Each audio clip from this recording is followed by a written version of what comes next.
You want to get started? You want me to get started? Hello, everybody. Welcome back to 1207 Podcast.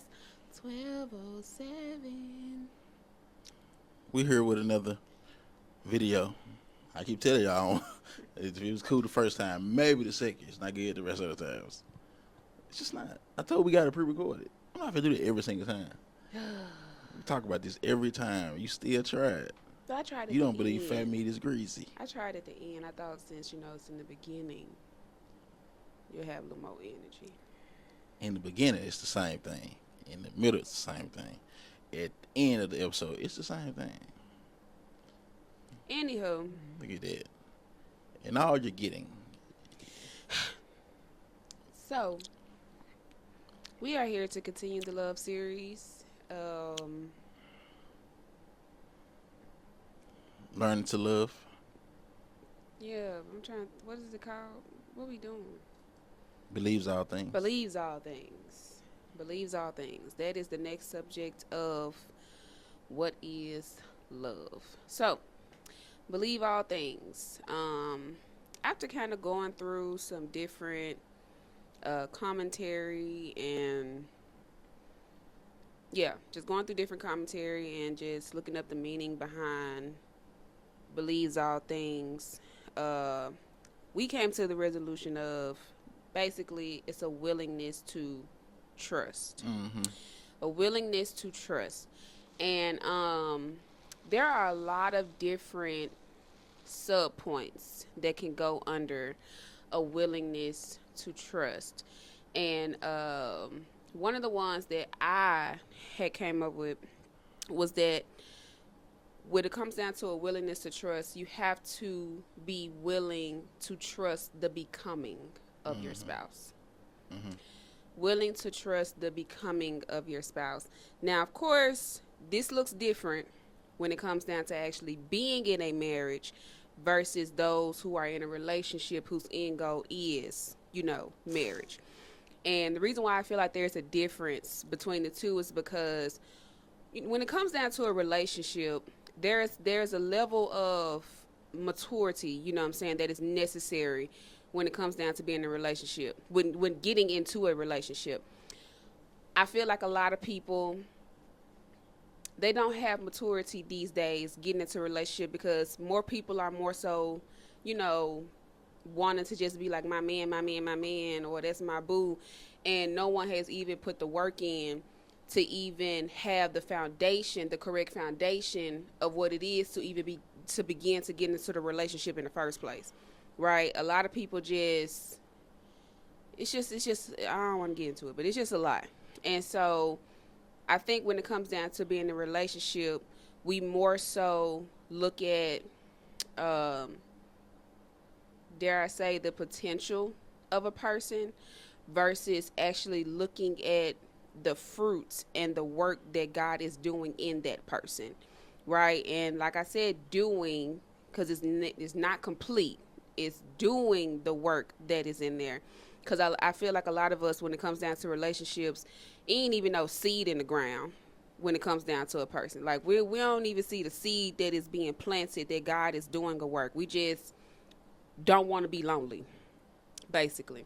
But when it comes down to a marriage and trusting in the work that God is doing in your spouse, I feel as though trusting the becoming of your spouse is really aiding and assisting your spouse while God is doing that work, right? And it makes you have to put in literally everything that we've been talking to up until this point.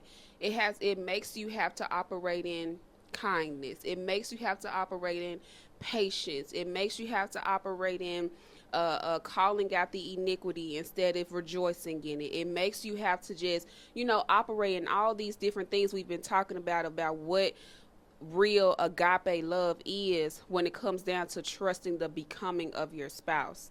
And so, yeah, that's what I think. Well, you just kind of went off a little bit. I did, just a little bit. You see how you gradually start so low and you just get higher and higher and higher. If you just start here, But See, you didn't have to say all you're right. that. You can cut that clip or not. I'm not. I ain't thinking So, about it. believe in all things. You say Willingness to willingness to trust. trust.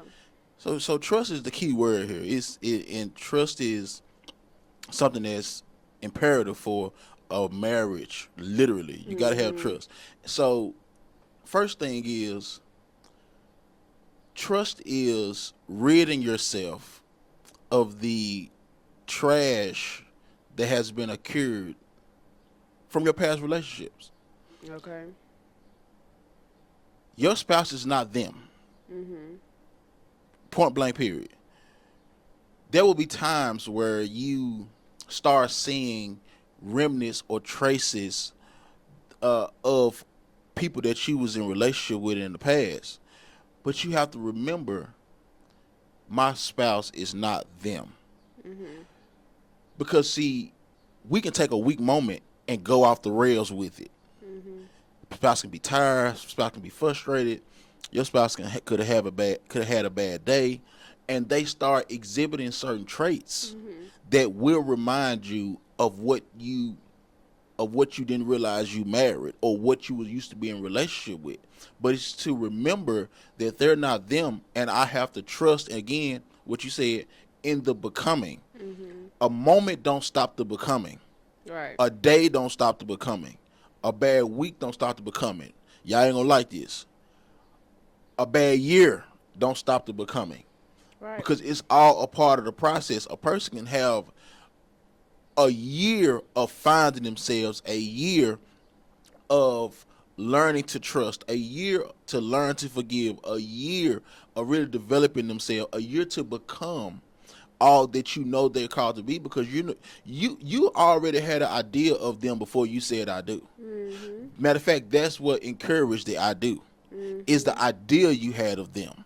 So to trust, you have to rid yourself of the trash that you occurred over through past relationships, because they're not them.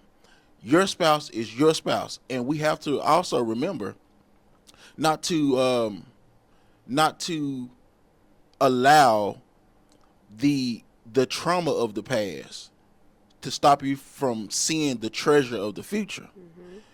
See, trauma, and I use that word very lightly because I feel like people use that word They very over. I loosely. often say they It's overdo very it. loosely, Yeah. right? You could be in a car wreck, but that trauma don't kick in when you start back driving. Mhm. You know what I'm saying? Oh, you could have been uh, 200 pounds overweight, but that trauma don't kick in when you start back overeating. But the sooner as you have relational trauma, then you want to make it a big deal. That's because you pick and choose what you want to constitute and what you want to be right and healthy and there. You know what I'm saying? Mhm. So we have to change our perspective on that about trauma and what trauma is. And no, don't allow the trauma of your past to stop you from seeing the treasure of your future, because our future is bright. And if you're not believing that, you married the I'm gonna say something. Yeah. If you don't believe the future is bright, maybe you married the wrong person. If you don't see a slow progression of the becoming, of finances, of love, of life, of prosperity, if you don't of self-discipline, Mhm. if you're not believing all things for your spouse, for your marriage, why you married them? That kind of goes back to what I said, because I really want us to talk from both perspectives here with Uh, this particular subject, right. because it takes, of course, a willingness to trust to say I do. You know what I'm saying? So I really just want to talk about both. So when it comes down to that, like what you're saying about marrying the wrong person and stuff like that, that goes back to the intentionality behind dating. You know what I'm saying? Mm-hmm. Like, you're dating or going into a relationship, you have no vision, you have Right. no standards, you have no intent. Like I said, it's all just about the fact of I don't want to be by myself. So Mm-hmm. let me take all my trash and go to somebody who probably either has the same amount of capacity of trash or who is on the right track or whatever, and you finna just jack them up. Right. You know what I'm saying? All because I just want to be in a relationship, and I feel like people are just so, just like society within itself and social media and everything is making people just want to be so in a rush to just be in a relationship, to be in a marriage. But my thing is, you all have the mind, like people have the mindset of you want a microwave relationship. You want to just be able to press the amount of time that you think it should take, or how quick you want it, or whatever the case may be, and then just hit enter. Like nobody want to be in the nobody wants to set the oven to 350, wait for it to get hot, prep the food, and then put it in the oven and wait 45 minutes to an hour for it to cook. People just want microwavable relationships. And the thing about it is, what causes a lot of people to enter into marriages prematurely, and sometimes with the wrong person, is because no one has the right understanding, the correct understanding of, first of all, what it takes to be in a relationship, let alone a marriage. No one understands the foundation behind a marriage. No one understands what real love is. No one does. And so therefore now you have the perspective of those who are in relationships, and it's not, and you wasting all this time, wasting all these years with somebody because you don't know what a real relationship is. And then you got those who are in marriages, and you're having to just really kind of start over within your marriage and debunk a lot of things because y'all went into this completely wrong. And so yeah, I just want to say that. What? Nothing. I'm just saying. Yeah, I feel you. I mean, so I think another key thing is something that I think is very applicable, is that Applicable. yes, being able to differentiate the the covenants of marriage opposed to the convenience of certain relationships. You know what I mean? So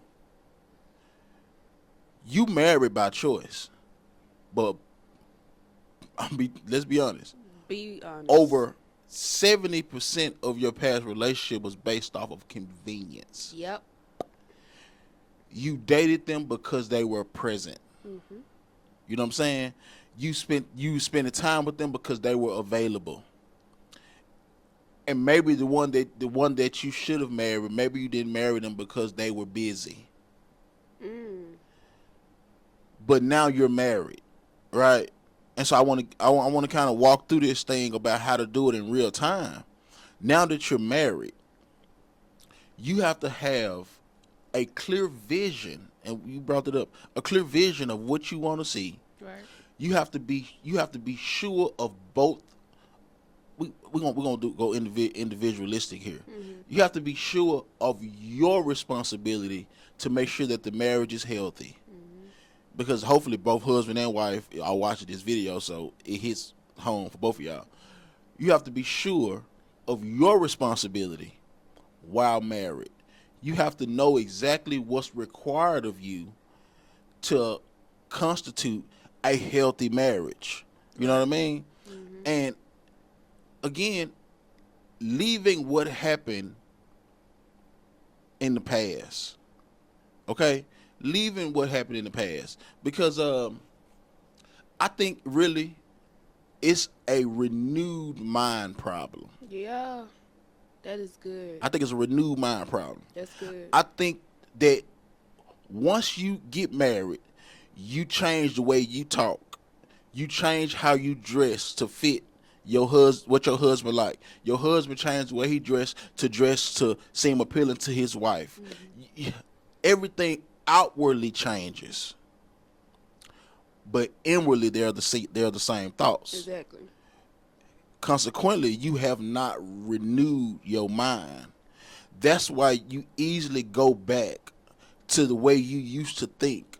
When you see stuff that used to happen to you.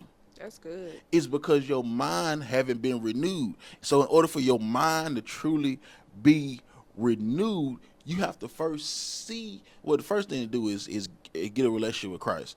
But just in relationship purposes here, the second thing you should do, well, first thing in relationship, is that you should revisit briefly the hurt that you felt in your life in relationships. Revisit briefly, and you're revisiting not to stay there and then create a pity party. You're revisiting that to forgive that. Yeah.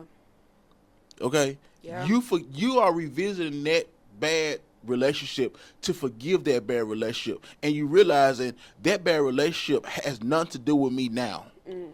I just want to make sure that you know how it is. You know how it is when y'all move, right? Y'all move and y'all get all the big stuff out, and y'all get all the little stuff out, but there's still remnants of stuff just laying on the floor. Yep. And in order for you to get that money back, I can't think of what it's called That right now. deposit That back. deposit back. You go and you start sweeping up Yep. all of the trash Woo-wee. so it can look presentable Come on. for the next person. Come on. When you going back and forgiving your past relationship, you're sweeping up all of the remnants of yourself. That's good. You're sweeping up all of the pain that's been laying on the floor. You're sweeping it up and you're cleaning it up and you're throwing it in the trash. So you can be prepared and you can have a free conscience, a clear conscience to go into the next house, Yep. to go into the next relationship. So go back to their old place. Clean up, sweep up, get yourself together so you can be ready for the newness of your next relationship. Then I think it's important. You got something? I was gonna say, just to piggyback Go off ahead. of Go that, ahead. with also cleaning up and the renewing of yourself for the new relationship. This all goes back to, again, the becoming, and the foundation and the standards. Once you're doing that healing and removing that trash out of that house, this is the time to also set the standards. This is the time to also set the standards, because now you're seeing, while removing the trash, you're seeing what you are willing to grow with someone and what's an absolute no for you. You know what I'm saying? Right, that's perfect. It's because you seeing, okay, this right here, I'm willing to grow with someone with that when it comes down to that. That's not a deal breaker for me. But this right here, it's an absolute no. Right. It's and that's when you know your standards. When you dating and you going into that thing, you know what to look for. Right. You know what you're willing to tolerate. You know what you're not willing to tolerate, and you're also able to be honest with the other person when it comes down to your standards. So y'all ain't wasting time. But you're not gonna hit. Right. Yeah, Right. second time though. Okay. Yeah. Okay. Beautiful. I'm gonna pick it back off that and kind of interweaving it with my next, point is learning how to negotiate, because business negotiation and relational negotiation, there's no difference. Same thing. It's the exact same thing. It's the exact same. The exact same thing. Yes. Because the person that don't know how to negotiate will find themselves in the position of a slave. Yep. Accepting everything. And the person who's always getting their way, eventually, they will realize they will see themselves as the person that's the master. So I always get what I want. You always do what I want. So that now we have established our positions together. Yep. And trust me, no one's happy. They seem happy, but no one's happy. The slave isn't happy. The master isn't happy. Because guess what? A man, I'm gonna tell you about me. I'm gonna tell you about most men.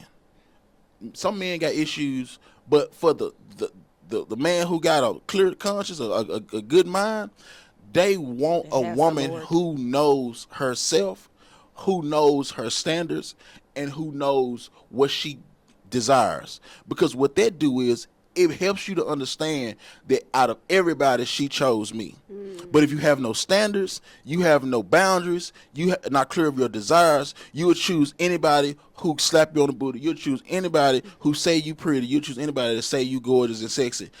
Everybody that go into your DM, you're going to entertain them because they know you have no standards. Come on. Or you have no standards. So a man loves a woman that knows how to speak her mind.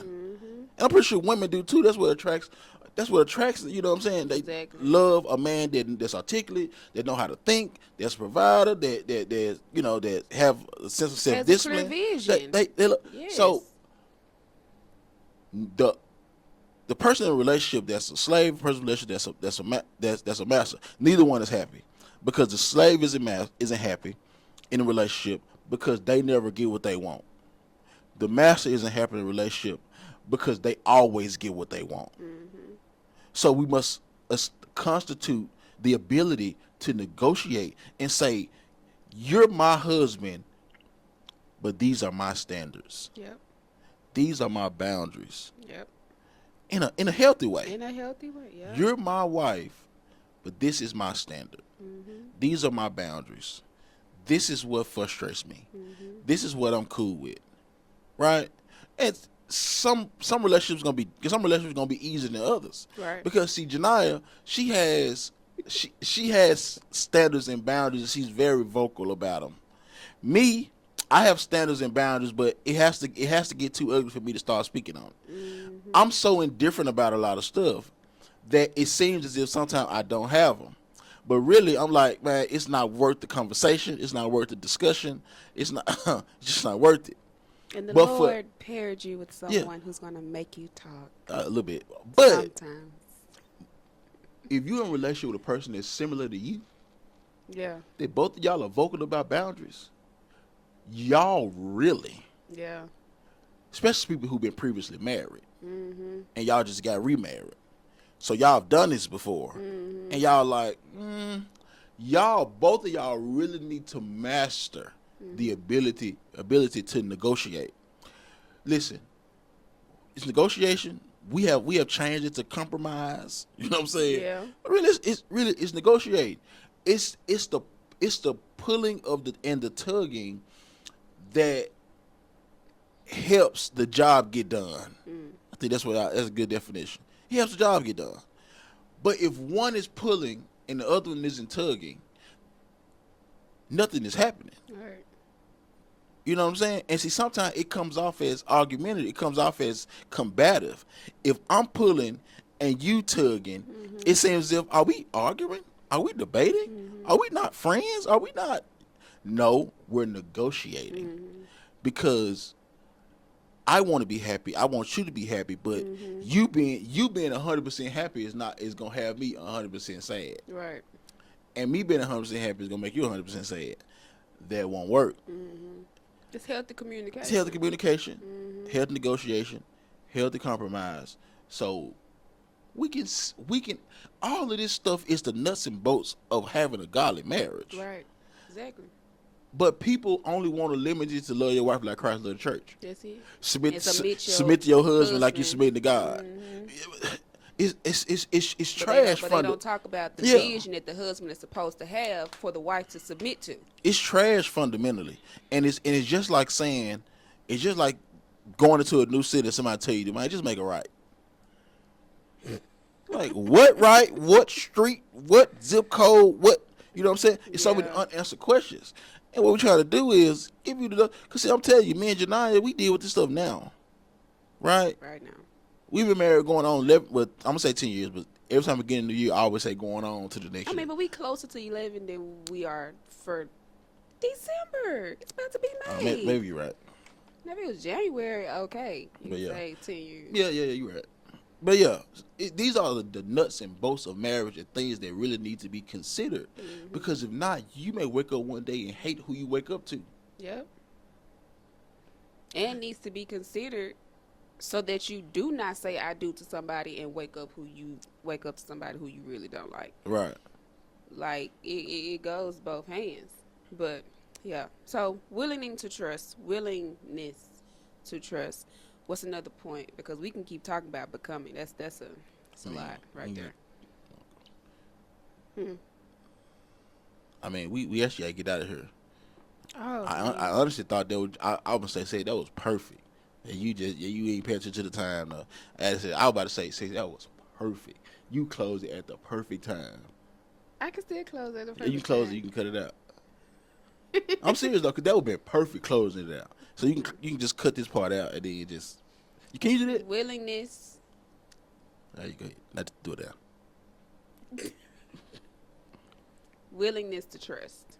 Willingness to trust. So I think this should be one that we should return to. I do. I think it should be one we should return to because it's just too many bullet points that can go under willingness to trust. So, but yeah, y'all, we'll see y'all on the next episode. Dorian, Yes. Dorian. Yes. 12:07.